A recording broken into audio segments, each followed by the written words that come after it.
Grabando. Hola, muy buenos días. Pues les agradezco muchísimo que nos acompañen el día de hoy. Hoy está con nosotros la maestra María de los Ángeles Aguiñaga. La maestra María de los Ángeles ha colaborado y participa con la coordinación con temas que tienen que ver con perspectiva de género.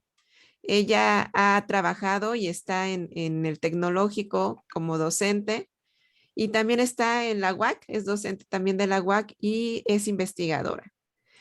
Actualmente está por obtener su grado de doctora, lo cual también es algo muy importante. Y bueno, yo sin más preámbulo y si nos pudieras acompañar y apoyar un poco a platicarnos más de ti, María de los Ángeles, yo te lo agradecería. Y bueno, les doy la bienvenida a estudiantes del TEC a esta plática justamente por el Día Internacional de la Igualdad Salarial. Algo importante a retomar con este día es que es establecido por la Organización de las Naciones Unidas y justamente, fíjense la frase que ahorita tiene, ¿no? Que es como el lema de la Organización de las Naciones Unidas actualmente. Paz, dignidad e igualdad en un planeta sano. Ahí está el reto. Ese es el reto que se tiene actualmente, ¿no? Todos los países que pertenecen a la Organización de las Naciones Unidas. Y bueno, los días internacionales sirven para poner a disposición del público en general información sobre cuestiones de interés, movilizar la voluntad política y los recursos para abordar los problemas mundiales y celebrar y reforzar los logros de la humanidad. Maestra María de los Ángeles Aguiñaga, le doy muchísimas gracias por estar una vez más apoyando en la coordinación del Sistema de Gestión de Igualdad de Género. Bienvenida y pues eso es espacio. Muchísimas gracias. Muchas gracias, maestra Lulúa. Es para mí una satisfacción, un gusto, una motivación siempre el estar con todos ustedes y gracias por invitarnos. Vamos a hablar, hablar de mí es como decirles, vamos a trabajar así muy rápido en dos aspectos. Todos los días creo que me debo preparar para esta noble labor. Todos los días, a partir de 38 años que tengo en la docencia, me ha gustado mucho seguir preparándome. Pero vamos a hablar de un tema interesante que, sinceramente, creo, nos va a dar la posibilidad de debates, de análisis, de reflexiones, como es, vamos a verlo aquí, ¿sí? El contenido que tenemos. La introducción, el aspecto social de la mujer históricamente, un lugar o un mundo siempre de hombres a veces, panorama de la mujer en el ámbito laboral en México, la proyección de la igualdad salarial de género en México, la educación como factor clave y luego tenemos conclusiones. Vamos a introducirnos entonces a este tema. Les comento, la idea de que nosotros estemos aquí, pueden ustedes participar, pueden escribirnos, etcétera, y definitivamente es interactivo. Podemos trabajar preguntando, ampliando, compartiendo, etcétera. Si hay alguna vivencia que se quiere compartir, algo que se quiera ampliar, adelante. El mercado laboral en México ha sido muy pequeño y reducido, escasamente estudiado bajo la que es la perspectiva de género. Entonces, el vacío que tenemos al hablar de lo que es la evolución de la participación de la mujer en la cuestión laboral, pues es muy amplio todavía. Tenemos mucho vacío todavía por trabajar, por entender cuál es la labor femenina, cuál es la función de una mujer en lo que es la cuestión laboral. Luego aquí, una de las pequeñas preguntas que nos vamos a hacer es ¿cómo se ve el futuro laboral de la mujer en México? ¿Cómo se ve? ¿Cuál es? ¿Qué se nos espera? Dirían las chicas jóvenes, ¿no?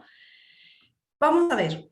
El primer punto, el aspecto social de la mujer históricamente como un lugar de un mundo llamado de hombres, ¿no? Dice aquí, la situación global de la mujer en materia de empleo no ha evolucionado significativamente desde el 2001. Dice que la mitad de los hombres y las mujeres del mundo consideran, y siempre han considerado, lo vamos a ver más adelante, que los hombres son mejores líderes políticos que las mujeres y más del 40% opina que ellos son mejores ejecutivos empresariales. Entonces, a nivel empresarial, menos del 6% de los directores generales, estamos hablando de grandes compañías que se catalogan o que están introducidas en lo que es el Standard & Poor's, esta asociación que es muy, muy grande y con la que trabaja el programa de las Naciones Unidas, habla de que menos del 6% de los directores generales de grandes empresas a nivel mundial son mujeres, ¿sí? Entonces, 500 de estas mujeres son, perdón, 500 de estas empresarios son mujeres. Es muy poco, definitivamente, tomando el gran número de empresas a nivel mundial. ¿Vamos bien? ¿Cuál es el panorama entonces de la mujer en el ámbito laboral? Las mujeres que se insertan en un mercado laboral lo hacen bajo condiciones desfavorables. ¿Por qué? Porque son ellas quienes asumen la carga del trabajo doméstico y del cuidado no remunerado, ya sea de los hijos, ya sea de la casa, etc. Esto lo dice InMujeres, fue en el 2017. Vamos a ver quién es InMujeres más adelante. El 57.2, vean ustedes, de las mujeres que trabajan lo hacen en el mercado informal. Esto implica una escasa o nula protección social. Las mujeres, ¿por qué? Porque muchas veces tienen que renunciar a un trabajo formal debido a que trabajan o a que tienen varios roles, entre ellos el trabajo doméstico, el cuidado de un hogar, el cuidado de los hijos. A veces tienen que renunciar, o muchas de las veces, es un alto porcentaje, 57.2%, trabajan en lo que es la informalidad. En la actualidad, la tasa de participación de las mujeres en el mercado laboral ha disminuido del 45 a un 39% en los últimos meses. Esto fue en el 19. Desgraciadamente no hemos obtenido información que nos dé ahora números exactos o precisos después de lo que es la pandemia. Vamos a revisar esto después de la pandemia. O durante la pandemia, que también fue muy, muy difícil para las mujeres, para las familias, etcétera. Pero vamos a preguntarnos, ¿cuál es entonces el avance profesional de la mujer? Los avances en el acceso a la educación para las mujeres no se han traducido en una mejora comparable en su posición en el trabajo. Esto lo dice la Organización Internacional del Trabajo. Quiero decir que hay muchas profesionistas, sí, y que las capacidades para la mujer profesionista está latente. Sin embargo, esto todavía no, según la Oficina Internacional, porque es a nivel mundial esto, no cree que sea todavía o que vaya muy bien a la par con lo que una mujer profesional puede tener o puede adquirir laboralmente. La población económicamente activa fue de 52.6 millones de personas, con una tasa de participación de un 39.2% en las mujeres de edad de trabajar y de 72% en los hombres. Fíjense ustedes la proporción que existe entre la mujer, que es del 39.2%, con lo que es el 72.2% en lo que es los hombres. Esta se hace o se hizo en una encuesta en el 2020. Es cierto, o en muchos casos es cierto que las mujeres y hombres no reciben los mismos salarios.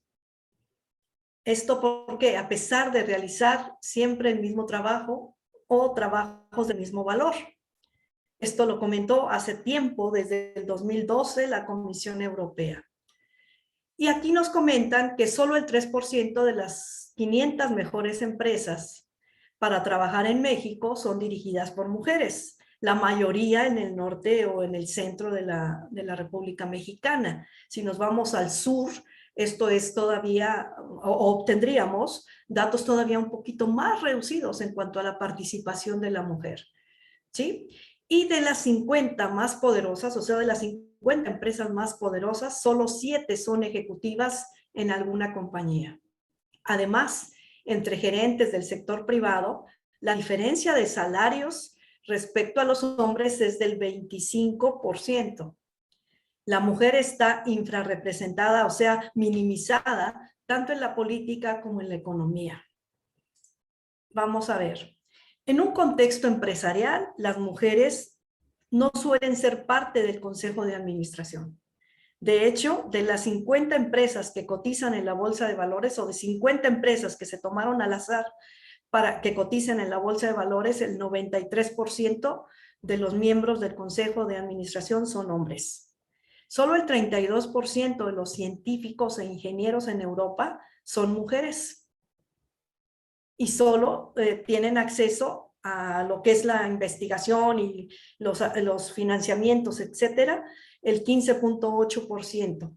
Estos puestos principales en los consejos de administración de la mayoría de las empresas es muy difícil, ya que estas empresas cotizan en la bolsa europea, donde solo el 3.3% de los casos son presidentas las mujeres. Varios estudios sobre el desarrollo económico se refieren a la relación.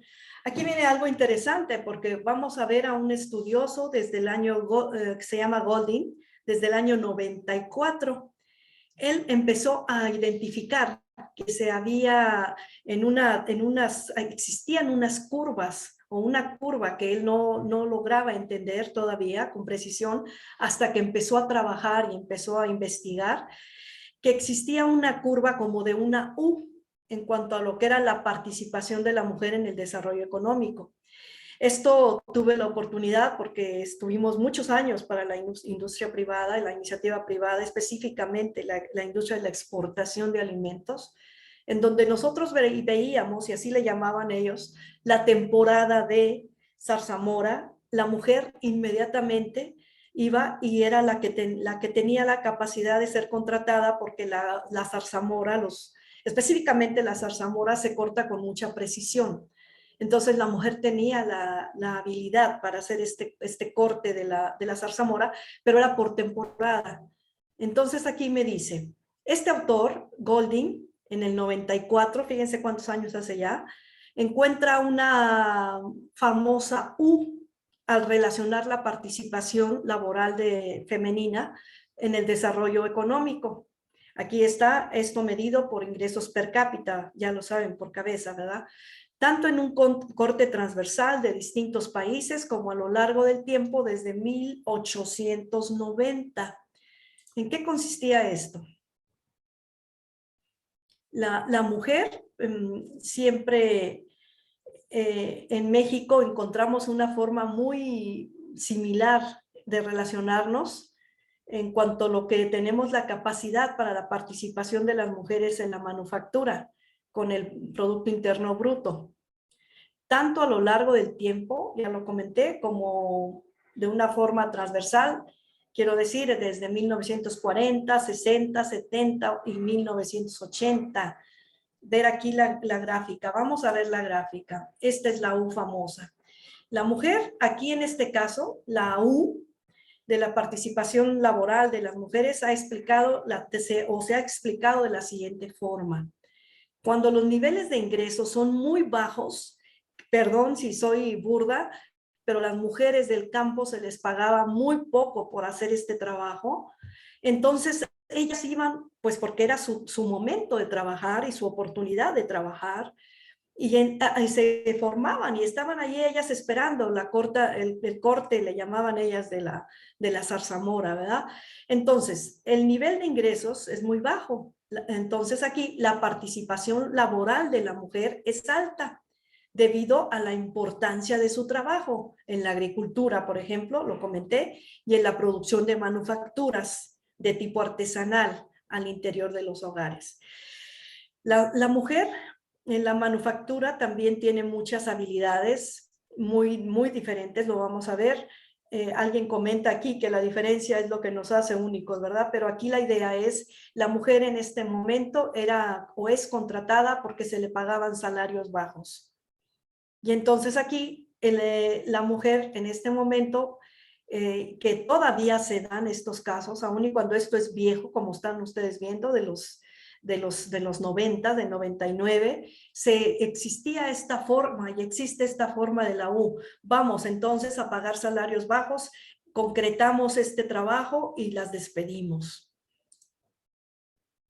En la medida en que aumenta el ingreso, debido a la expansión de los mercados y a la introducción de nuevas tecnologías, la participación de la mujer cae.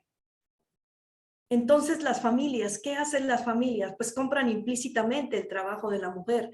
Implícitamente me refiero, ya sabemos que tú vas a barrer, ya sabemos que tú vas a limpiar, etcétera, ¿no? ¿Por qué? Porque eso es un trabajo que va implícito dentro de la mujer que regresa al hogar. Si bien ya trabajó en la industria, ya trabajó en la empresa, etcétera, y esto no puede cambiar o no va a cambiar. Tú sigues trabajando también en tu casa. ¿Qué está pasando aquí entonces? Desde el enfoque de género, el tiempo se vuelve un recurso muy estratégico para las mujeres. Aquí, su uso efectivo se distribuye de forma desigual. ¿Sí? Aquí lo dice la ONU. Lo que se traduce en la reducción del acceso a las mujeres a participar en el mercado laboral y además perpetúa la baja valoración social dada a los trabajos relacionados con el cuidado de la familia. Aquí hay algo que les quiero compartir. Si tú me estás comentando entonces que es mucho lo que la mujer trabaja y que la mujer hace, vamos a ver los cuadros que a partir del 99 se trabajaban y se publicaban en las grandes empresas de reclutamiento y selección de personal. Ellos hablaban de características masculinas y de características que no eran femeninas, ¿sí? Y que entonces había puestos específicos para para los géneros muy definidos, como es el caso que estamos viendo. El hombre tenía que ser enérgico, independiente, lógico, manipulador, competitivo, resistente, decidido. Si estos rasgos o características estaban en un puesto laboral, ese puesto laboral definitivamente era para el hombre, no era para la mujer. Entonces la mujer tenía que tener o tenía que asumir el hecho de que sus puestos laborales eran aquellos en donde sus características eran que era intuitiva, que era espontánea, que era afectuosa, cooperativa, flexible, que era emocional y que era meticulosa. Esto, como ustedes lo ven, vamos a ver más adelante, está terriblemente desapareciendo, como diluyéndose con una sociedad que todos los días exige cambios. Pero que nos ha dejado secuelas, porque ha seguido dejando secuelas. Vamos con el 4. ¿Qué nos dice entonces? Después de todo esto nos pintas un panorama muy triste, muy difícil. ¿Qué está pasando? Vamos a ver qué se está haciendo. La proyección de la igualdad salarial de género en México. ¿Qué es lo primero que se hizo? Bueno, el Senado de la República aprobó, ¿sí?, una igualdad salarial de hombres y mujeres. Esto fue en el 21, marzo de 21. Fue muy reciente. Aquí lo comenta, por unanimidad, el Senado aprobó ayer una reforma que fue calificada de histórica por todas las fuerzas políticas, ya que se establece la igualdad salarial entre mujeres y hombres. No estamos hablando del 2002 o del 2003, estamos hablando de hace meses. ¿Qué quiere decir? Que hay algo, pero que es muy reciente, que apenas estamos caminando, que apenas estamos construyendo, ¿sí? Se establece que es histórico porque, como lo comentamos, aunque se decía, no era verdad que las mujeres y los hombres teníamos igualdad salarial. Aquí, esta ley, sobre todo lo más interesante, está de acuerdo en que había desigualdad salarial y por lo tanto prohíbe la discriminación por género en las remuneraciones de trabajadores del sector público y privado y obliga a los patrones a brindar las mismas oportunidades de ascender de puesto al personal femenino y masculino.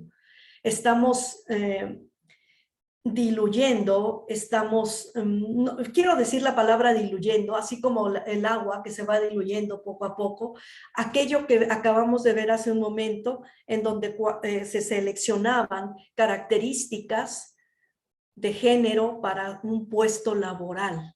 Esto ya está cayendo con lo que estamos viendo aquí. ¿Hacia dónde vamos? ¿Cuál es la perspectiva entonces? Dice aquí que nosotros vamos a construir un México inclusivo, donde las políticas y la buena gobernanza serán igual o existirá la igualdad de género para todos y todas en un rango de igualdad. ¿Cómo andamos de tiempo? Bien, me dice, ahora que México cuenta con programas y políticas de igualdad entre lo que son mujeres y hombres, es necesario garantizar su cabal implementación en todos los sectores y distintos órdenes de gobierno. Para lograr un cambio real, México necesita invertir en instituciones y competencias para asegurar que dichas herramientas den resultado. Aún y cuando existe ya y se acepta que existió, todavía tenemos que trabajar mucho en lo que es la igualdad. Ya existe la construcción de un México inclusivo. Ya existe la implementación de parámetros culturales. Aquí lo comenta la OCDE. Esto es muy importante, los parámetros culturales, ya que en muchos campos, no solamente las ingenierías, sino en muchos campos se ha creído que solamente es mundo de hombres. El país va a la saga, no solo en los países de la OCDE, como lo comentaba la maestra Lulu, me gusta mucho que estemos abriendo estos caminos. Como ustedes se están dando cuenta, apenas estamos abriendo camino, apenas estamos picando piedra en la construcción de un México inclusivo, en la construcción de un México que necesita programas y políticas de igualdad entre hombres y mujeres, porque ya se aceptó que efectivamente existía la discriminación. Aquí me comentan de los países latinoamericanos que pertenecen a la OCDE con niveles de desarrollo similares a lo que México tiene. México todavía tiene una de las tasas más bajas en cuanto a participación de la mujer en el mercado laboral. Chequen esto. Por eso acciones como esta que tomó ahorita la maestra, como nos está invitando a participar, lo que estamos ustedes, tanto ustedes que son la nueva generación, los que van a abrir esta brecha más, a trabajar y a edificar sobre lo que nosotros estamos haciendo. Esto es importante que se entienda. Vamos, el camino es todavía muy, muy, muy largo. Solo el 47% de las mexicanas de edad productiva son parte de la fuerza de trabajo. ¿Dónde está el resto? En comparación con el 67% promedio de la OCDE y niveles alrededor del 60%. Estamos hablando de países latinoamericanos, no vamos a hablar de otros, porque no podemos compararnos. Estamos hablando de que en Chile, en Colombia, en Perú y en Brasil, la participación laboral de la mujer es del 60%, en México es solo del 47%. ¿Qué nos falta? Una brecha muy grande todavía, un camino muy arduo todavía en el que solamente unidas podemos lograrlo. Vamos a seguir. Entonces aquí, ¿qué un punto nos compete? Mejorar la productividad. Es una de las estrategias que se está trabajando. ¿Por qué? Para que las mujeres logremos tener la posibilidad de renunciar a lo que es el mercado informal. Mejorar la productividad mediante mayor eficiencia, pero menos horas en el trabajo. Dará a los padres y a las madres la posibilidad de equilibrar las responsabilidades familiares y laborales. En esta nueva realidad, en esta nueva cultura, en estos nuevos valores y sociedad, nosotros sabemos que la responsabilidad familiar es compartida.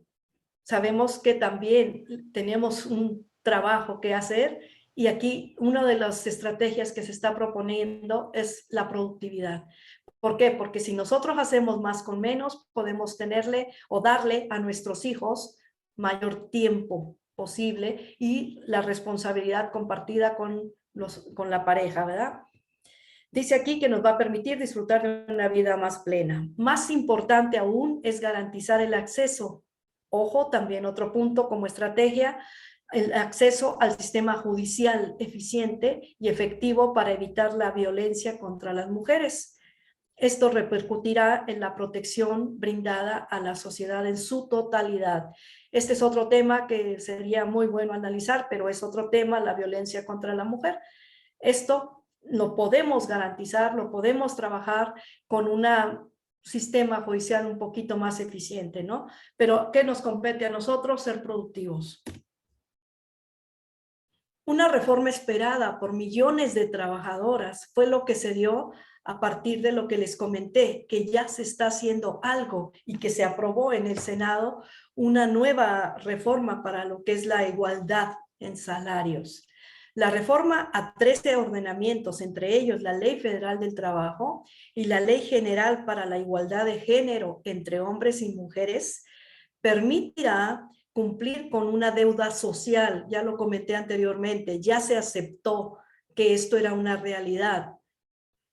La discriminación salarial era un hecho y esto es una deuda social, ya que a pesar de que la Constitución indica que a trabajo igual, salario igual, México es uno de los países de Latinoamérica donde la brecha salarial por género es mayor.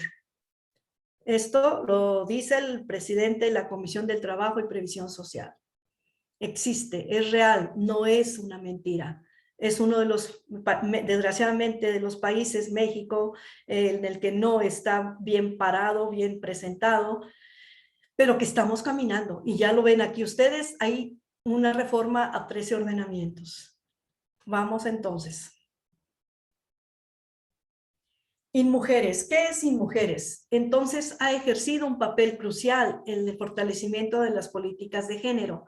InMujeres es la comisión que tiene el Congreso, que tiene los senadores, los diputados, para que trabajen lo que son el derecho a las mujeres, a la mujer. Dice aquí que la desigualdad, nosotros buscamos esta información por mucho tiempo.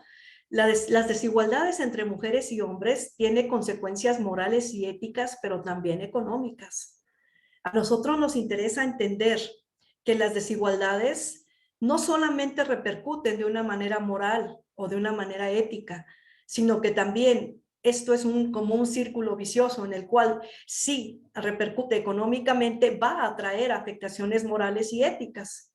Por lo tanto, el análisis que hace la OCDE muestra que reducir a la mitad la brecha de género en la participación de la fuerza laboral entre hombres y mujeres de México para 2040 incrementará el Producto Interno Bruto per cápita a casi el 0.2 puntos porcentuales al año sobre las proyecciones de la línea de base. O sea, quiero decir, aquí tendríamos o se está trabajando sobre planes, sobre estrategias a lo que es un largo plazo, 2040, pero habla sobre lo que es reducir la brecha que existe. No estamos diciendo quitarla, pero sí al menos de reducirla, esa brecha, disminuirla a lo que sería pues la mitad.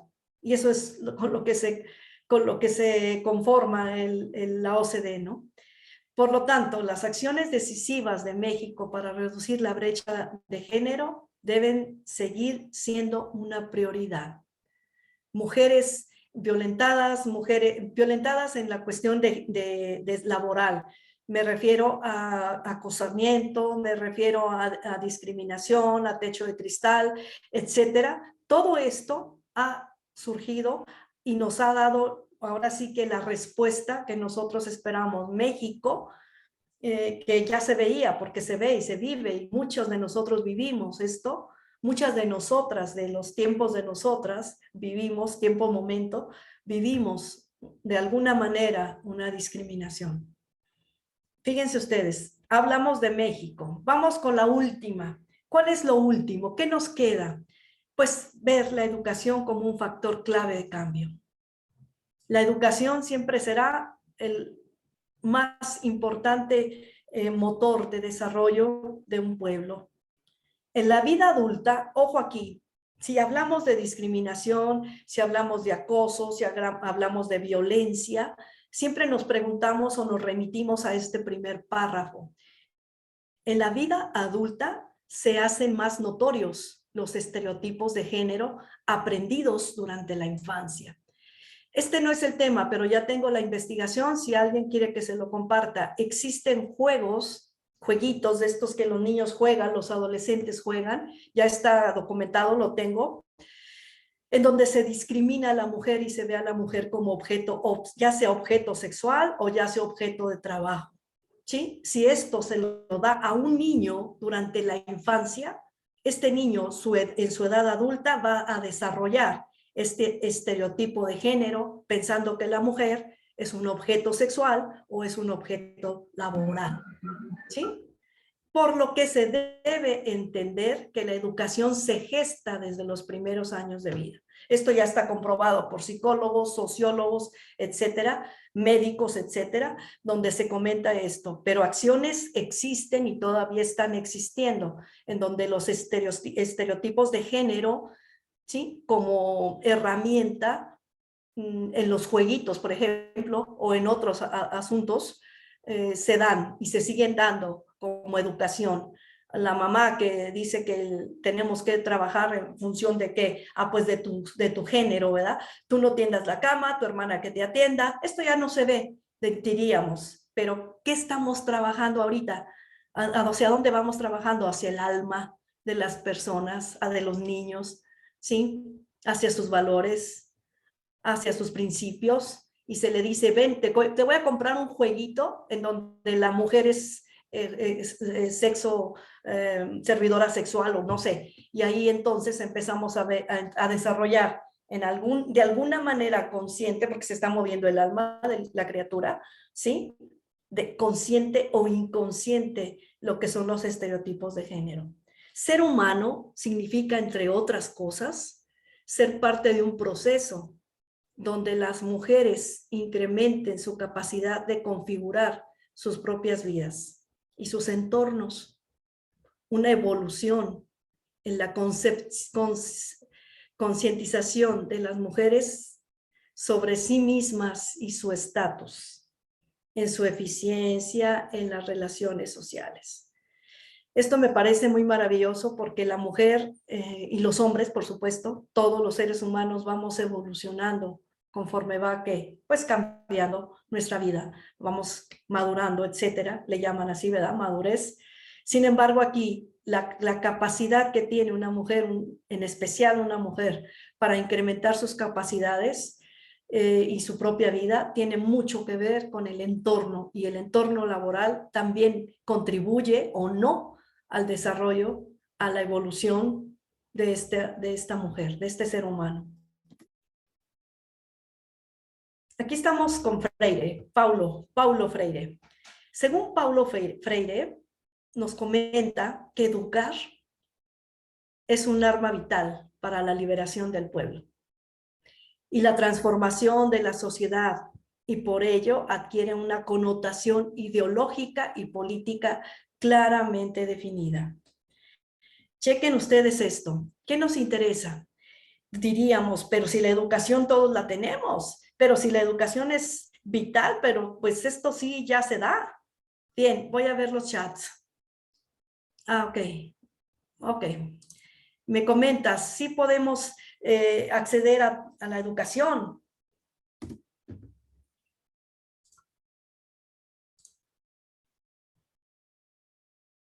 Entonces, dice aquí, decimos que debemos usar esa arma llamada educación, para no ser esclavos de nuestra ignorancia. Valorar a aquellas mujeres que forman parte de esta gran contienda, de esta gran encomienda, de esta gran tarea, es parte de nuestra esencia como seres humanos. Es importante entender esto, y sobre todo esta máxima que a mí en lo particular me lleva mucho, porque existe y sigue existiendo. No es que estemos fuera de una realidad. Aquí hay una noticia que a nosotras, las mujeres, nos impactó de una manera muy grande. Este país, las chicas afganas, las niñas afganas, reciben esta noticia de la noche a la mañana. Sus maestros se están despidiendo de ellas, de las alumnas, ¿sí? Porque ya no van a poder asistir a la escuela. Entonces la pregunta, ¿cuál será el destino de estas niñas? Mañana mujeres, mañana madres, y al final, ¿cuál será el destino de esta nación? La educación de niñas y mujeres supone transformar sus vidas e impulsar en el desarrollo de las sociedades.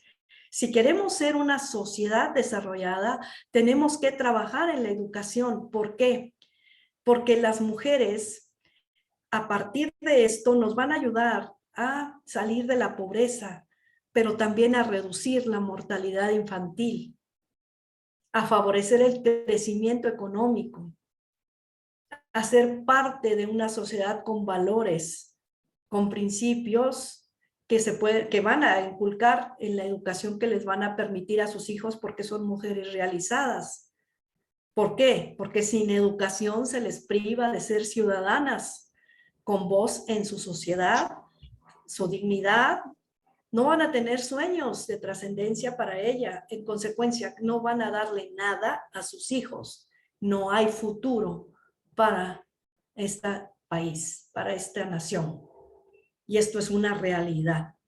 Veamos el valor que tiene entonces la educación. Les pedí que me hicieran esta propuesta porque cuando yo leí la noticia, nosotras, porque somos un equipo, tengo un equipo de investigadores, que inmediatamente nos dedicamos a buscar la noticia. Aquí está citado, ¿sí? Lo tomamos como una noticia desastrosa, definitivamente, pero que es real. Y lo que no quiero es que vayamos a pensar, la maestra está hablando de una utopía que no es real. La educación dice que es el motor de desarrollo, pero existe también que no hay educación, o que la educación que se da, o que la educación que se tiene es extremada, no te deja o no te permite salir de la pobreza. Dejar a una niña sin educación es precisamente seguir en la pobreza mental, social, etcétera, ¿no? Miren, esta persona, esta mujer muy viejita en el aspecto de que estaba desarrollándose desde el 59, desde los 40, ¿sí? Dice que las mujeres deben definir su propia identidad al margen de la mirada y pensamiento de los hombres. Hemos evolucionado, sí, pero no al nivel que requerimos, no a la velocidad que requerimos, porque apenas en los años 50, 60, hace 50 años, hace 60 años, las mujeres todavía dependían del papá, del hermano y del esposo para ser o tener una identidad propia. Esto lo comentó ella en el 59, imagínense ustedes. Aquí dice, en vista de ello, cada mujer debe pensar y diseñar su propia forma de ser, pues ahora sí, una mujer, ¿verdad? Un concepto que además puede desarrollarse y transformarse con el paso de los años y etapas de vida. Es maravilloso ser mujer y desarrollarse y transformarse con el paso de los años. Aquí me llevo esta frase que también significa mucho para nosotras por todo lo que significa ser mujer. Transformarnos con el paso de los años significa ser mujer plena, que tiene educación, que lucha por su espacio en una sociedad. No se trata de una lucha, vamos a llamarle de rivalidad, sino una lucha que es una brecha, un compromiso social y moral por todo lo que falte o por todo lo que aquí voy a concluir, por todo lo que falta o lo que no se hizo. A partir de nuestro entorno vivido, voy a concluir esto, cuyas características, este entorno que vivimos, cuya característica es la complejidad en su esencia, Viejos valores, no quiero decir que estemos descubriendo el hilo negro, porque ya son y existieron en sociedades anteriores, afloran en esta nueva sociedad, como es el derecho a la educación, como es la resiliencia, como es la empatía, como es el respeto al género o a la inclusión. Por esta razón, debemos construir una sociedad para honrar a los que pagaron y a las que pagaron un alto precio por la experiencia adquirida a esta humanidad. Es por lo que comento, esta lucha no es por competencia hacia los hombres o rivalidad o odio a los hombres, es por lo que no se hizo y por las que muchas hicieron en aquel tiempo en el que fueron apagadas, en aquellos años en que no fueron escuchadas. Hoy se están haciendo cosas, como ustedes ya lo están viendo, sí, pero son cosas recientes de 2021. La brecha todavía es mucha. Vamos a trabajar solamente con educación, solamente con la educación es yo creo, con la capacidad que tenemos todos de entender el derecho a la educación, la empatía, el respeto al género y la inclusión.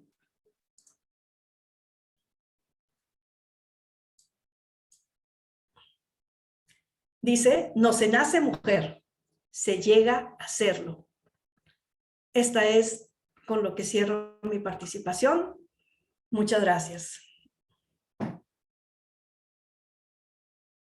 Si tienen alguna pregunta, duda, comentario, tenemos algunos minutos adelante.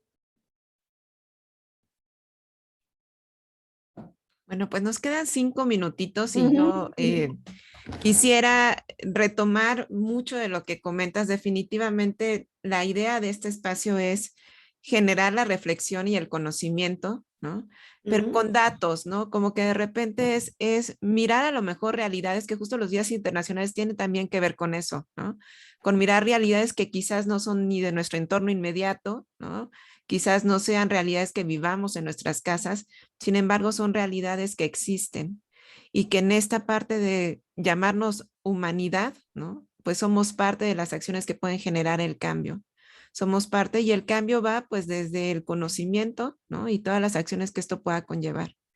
Decía por ahí, comentaban en un inicio, es que somos diferentes y sí, esta es una apuesta también a la diferencia y un reconocimiento y valorar la diferencia porque entre hombres, hablándolo como sexo, pues son diferentes los hombres, entre mujeres somos diferentes las mujeres. Sin embargo, aquí es un tema de igualdad, ¿no?